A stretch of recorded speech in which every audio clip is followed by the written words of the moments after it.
Good evening. I'm over here at my undisclosed location where I stash my rides at. And yeah, we got the K car out. So October 14th to the 16th, they're having a thing called the Motor Car Festival in Chattanooga, Tennessee. Well, when I found out that they was going to have a Concours to Lemons event on Saturday morning, October 15th, I realized that I had the car right here that needed to go to it. I live a little over 200 miles away from Chattanooga, so and while I could put it on tow dolly behind my Honda, now we're going to drive it. We're going to drive this sucker. We are going to drive this car to Chattanooga. And over the past few years, I've had to do a lot of sorting out on this thing. And but I think I've got it pretty well down pat here. We're just yeah, I'll probably have to fix the e-brake lever because it hangs down like that.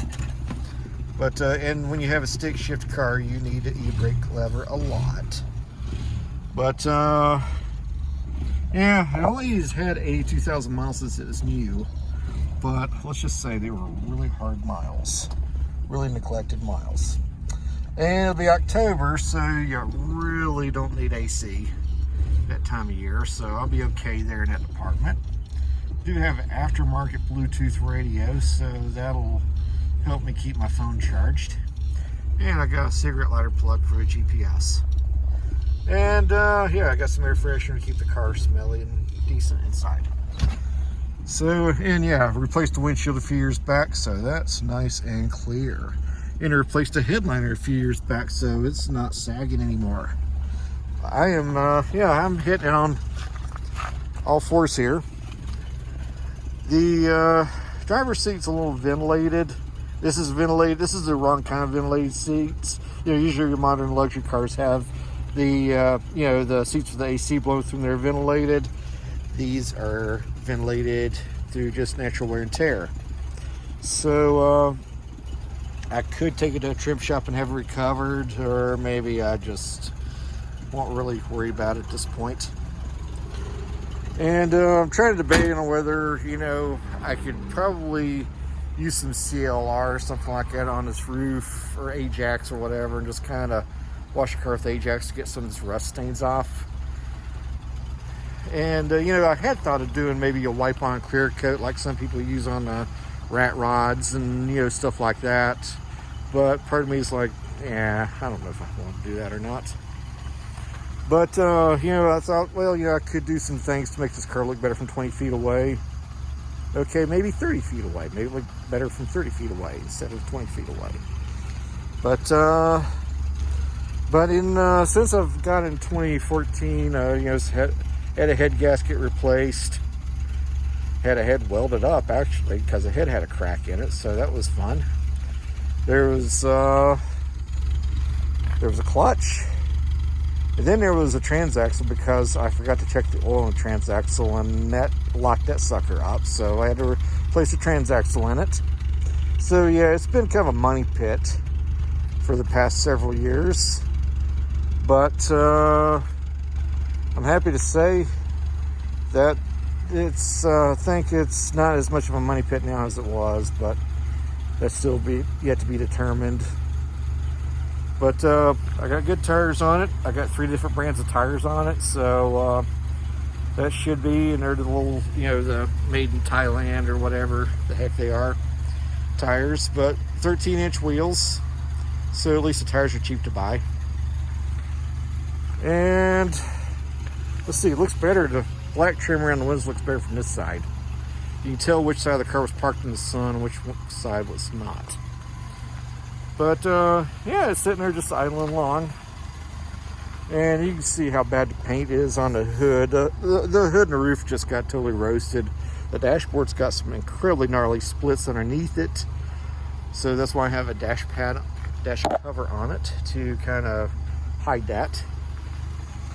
But And I probably need to aim that right headlight a little bit. But yeah, it should be pretty much sorted out for its trip to Chattanooga. I mean, there's a few minor things I could be doing to it that in between, between now and then. I'll probably do some shakedown drives with it, stuff like that, just to make sure that she's up for it. But here it is, the mighty 2.2 liter engine underneath the hood here. So it's just sitting there putting along. Let's see if we can she rattles a little bit, but I think we'll be okay. So it's got a Weber carb on it, which it definitely improved its drivability after the electronically controlled Holly. Let's see, this fuel hose is a 2009 date on it, so I definitely will be swapping out a couple of fuel hoses and stuff, get those out of the way. And she's probably due for an oil change soon. So I need it's definitely due for an oil change. I hadn't changed oil in it in a while. And I'm debating on what to do. The windshield washer system, the tank on this thing totally broke. These tanks are bad to dry rot, and it's impossible to find them. And I would like to maybe try to repair the windshield washer system again in it. The pump works, but it just the tank's shot. And some of the tubes that squirted washer fluid out on the car are missing, so I may have to scavenge some off a junker at Dick's Classic Car Parts. But anyways, debating on whether the non-AC versions of these cars came with a 2-blade fan and no fan shroud. I mean, the car keeps us cool. It's doing good in that department. But part of me wonders if I should upgrade to a 5-blade fan with a shroud that was offered on the turbo K cars and the ones that had AC in them. Part of me is thinking I could upgrade that, put a bigger aftermarket fan on it. But it's she's running pretty good. I mean, for as much as something runs good with 90 horsepower.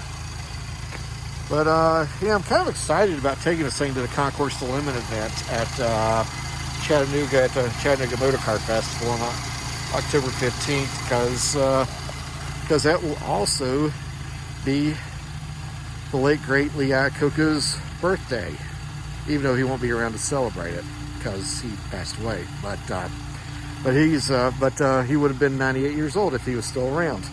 So I hope that will account for something when it goes to Concours Limits, being it's Lee Iacocca's birthday that day.